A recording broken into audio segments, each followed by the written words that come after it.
Fill in the blanks using the correct word given in brackets. तो ये कुछ questions हैं जिनको हम सॉल्व करेंगे। तो जैसे पहला क्वेश्चन है, ऑल सर्कल्स आर कॉन्ग्रुएंट और सिमिलर। तो इसका आंसर है सिमिलर। ठीक है, क्यों है मैं अभी बताता हूँ आपको। सिमिलरली ऑल स्क्वेयर्स आर, तो स्क्वेयर्स भी जो हैं वो भी सारे आपस में क्या होते हैं, सिमिलर। देखो है तो बड़ा ऑब्वियस ट्रिवियल सा है, लेकिन फिर भी मैं आपको थोड़ा सा समझा देता हूँ इसको, अगर कॉन्सेप्ट आप भूल गए हो तो। मान लो ये मेरे पास, मैं 3 सर्कल्स ले लेता हूँ। ठीक है, एक सर्कल ये ले लिया, एक सर्कल और ये बिल्कुल सेम रेडियस के 2 सर्कल ले लिए मैंने। ठीक है, और एक सर्कल मैंने थोड़ा सा बड़ा ले लिया। ओके, तो ये जो दोनों सर्कल्स हैं ये आपस में क्या होंगे, कॉन्ग्रुएंट। देखो कॉन्ग्रुएंट का मतलब ये होता है, इसमें कॉन्ग्रुएंट और सिमिलर 2 ऑप्शन थी ना, तो कॉन्ग्रुएंट का मतलब ये होता है जब एक फिगर को उठा के आप दूसरी फिगर के ऊपर रखो तो वो उसके ऊपर एग्जैक्टली सुपर इम्पोज हो जाए। ठीक है, बिल्कुल बराबर की हो, बिल्कुल एग्जैक्ट फिट हो जाए उसके ऊपर, तो वो दोनों कॉन्ग्रुएंट होते हैं।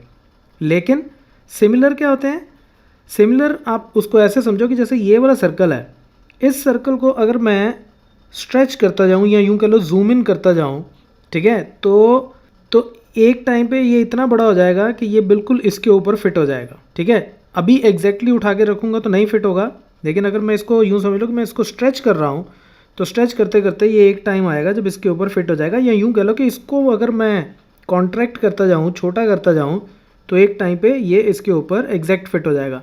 तो ऐसी फिगर्स को हम क्या बोलते हैं, सिमिलर। ओके, तो ऐसी फिगर्स सिमिलर होती हैं। अच्छा, इसको हम स्क्वायर की फॉर्म में समझ लेते हैं। देखो ये मान लो मेरे पास एक स्क्वायर है। स्क्वायर का मतलब क्या है कि उसका हर एंगल 90 डिग्री का है और सारी साइड्स बराबर हैं। अगर ये साइड x है तो सारी साइड्स x होंगी। ठीक है, अब मान लो मैं एक स्क्वायर और ले लेता हूँ और वो बड़ा स्क्वायर है। ठीक है, और उसकी हर साइड जो है वो y है, तो ये हो गया y y y। तो स्क्वायर में हर एंगल तो 90 डिग्री होगा ही होगा। तो सिमिलर फिगर्स क्या कहती हैं, सिमिलर फिगर्स कहती हैं कि ऐसी 2 शेप्स, ज्योमेट्रिक शेप्स, जिनका हर एक एंगल, कॉरस्पॉन्डिंग एंगल बराबर हो। तो इसका ये एंगल 90, ये 90, ये 90, ये 90, तो इसके चारों एंगल्स के कॉरस्पॉन्डिंगली यहाँ पे भी एक एक एंगल है और सारे एंगल्स आपस में बराबर हैं। ठीक है, और इनकी साइड्स की रेशो भी आपस में बराबर होगी। देखो दिस ओवर दिस हो गया x by Y, this over this हो गया x by Y, this over this भी x बाय वाई और दिस ओवर दिस भी x बाय वाई। तो कोई सा भी मैं स्क्वायर ले लूँ, छोटा बड़ा कैसा भी स्क्वायर ले लूँ, उनकी साइड्स की रेशो हमेशा बराबर होगी और उनके कॉरस्पॉन्डिंग एंगल्स हमेशा आपस में बराबर होंगे। तो ऐसी शेप्स को हम बोलते हैं सिमिलर शेप्स। ओके, अब next, all dash triangles are similar, isosceles या इक्विलेटरल। तो इसका आंसर है इक्विलेटरल ट्रायंगल्स आर सिमिलर। सारी इक्विलेटरल ट्रायंगल्स जो है वो सिमिलर होती हैं। कैसे, देखो अगर मैं आइसोसलीज ट्रायंगल लूँ, मान लो मैं ये आइसोसलीज ट्रायंगल ले लेता हूँ। आइसोसलीज ट्रायंगल का मतलब जिसकी 2 साइड्स और 2 एंगल्स आपस में बराबर हों। तो ये दोनों साइड्स बराबर, ठीक है, और ये दोनों एंगल्स जो हैं ये मान लो कि ये एंगल है 70 डिग्री और ये भी एंगल है 70 डिग्री। ठीक है, ये मान लिया। अब आइसोसलीज ट्रायंगल तो मैं ये भी ले सकता हूँ कि ये भी एक आइसोसलीज ट्रायंगल है। ठीक है, जिसमें ये वाला एंगल जो है ये मान लो 40 डिग्री है, ये भी एंगल 40 डिग्री, 2 साइड्स बराबर। तो ये 2 आइसोसलीज ट्रायंगल हैं, डिफरेंट आइसोसलीज ट्रायंगल हैं। ठीक है, कैसी भी 2 आइसोसलीज ट्रायंगल मैं ले सकता हूँ। आइसोसलीज ट्रायंगल का मतलब जिसकी 2 साइड्स और 2 एंगल्स बराबर हों। तो ये दोनों में एंगल्स जो है, सबसे पहले तो एंगल्स ही बराबर नहीं है। ये 70 है, ये 70 है, ये 40 है, ये 40 है, तो तीसरा एंगल भी बराबर नहीं हो सकता। तो इसलिए ज़रूरी नहीं है कि आइसोसलीज ट्रायंगल, कोई भी 2 आइसोसलीज ट्रायंगल लें तो वो आपस में सिमिलर हों, ये ज़रूरी नहीं है। ठीक है, अब बात करते हैं इक्विलेटरल ट्रायंगल की।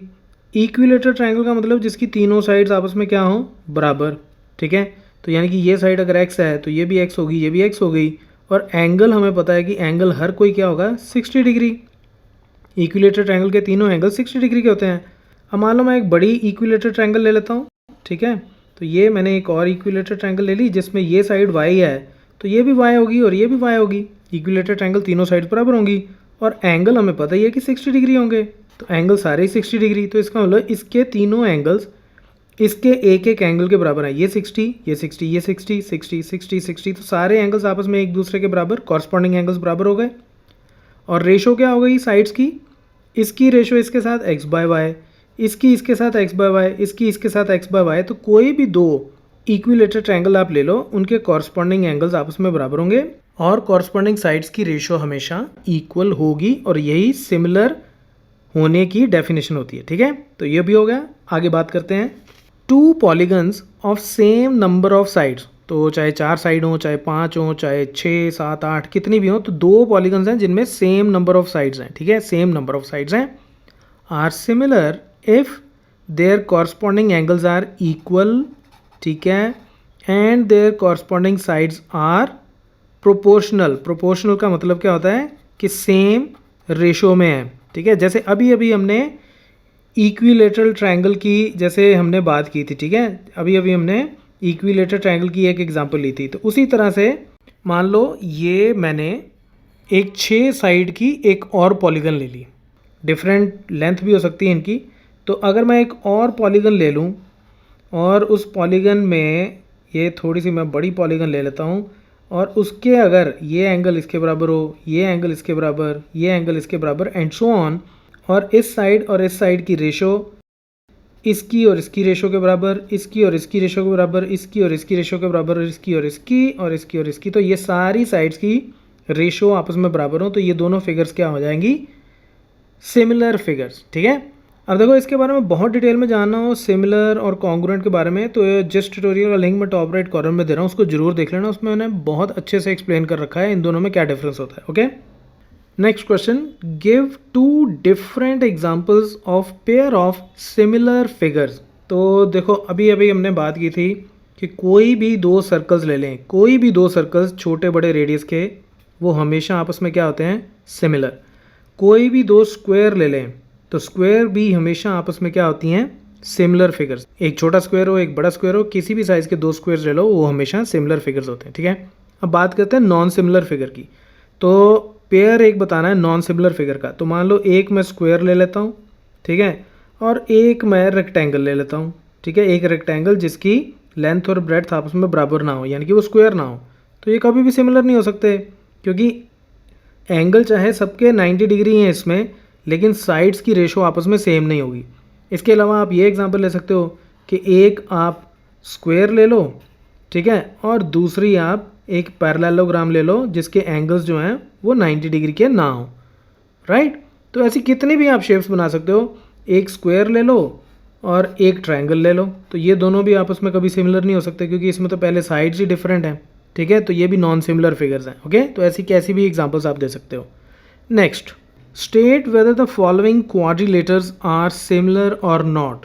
तो 2 क्वाड्रिलेटर्स हैं, तो इसमें अगर आप ध्यान से देखो तो ये बेसिकली एक स्क्वायर है, सारी साइड्स 3 सेंटीमीटर्स और एंगल सारे 90 डिग्री, और इसमें ये मेरे पास एक्चुअली एक रोम्बस है क्योंकि इसकी सारी साइड्स भी आपस में बराबर है 1.5 1.5 1.5 एंड सो ऑन, लेकिन इसके एंगल्स 90 डिग्री के नहीं हैं।